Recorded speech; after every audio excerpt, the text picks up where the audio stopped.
Now that being said, being cheap, in my opinion, is actually expensive, right? If you try to hire the cheapest person out there, if you try to use the cheapest solution to get something done, you're going to get a cheap product. Okay, so you want to be able to do something once and it be get done well, and then you don't have to worry about what's going on, right? So bring on talent that's not the cheapest talent out there, right?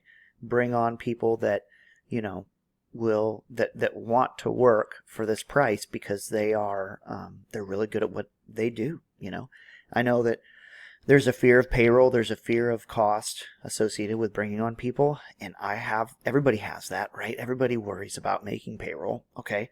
I like to try to make sure that I'm weeks out worth of payroll, that I can cover people weeks out with the money with the cash that I have in hand, so that I feel comfortable where I'm at. Whenever you're at a point where you're like living on cash flow, it's, hey, we need to collect the checks now. We need to make sure we get it deposited now, because if I don't have that money deposited by tomorrow, I'm not going to be able to make payroll. You don't want to be in that spot. Okay. So definitely get to a point where you've got a nice like little bit of, saved up money, in your account before you hire people, so that you can, ensure that you're able to cover them, in case that, something's slow, right?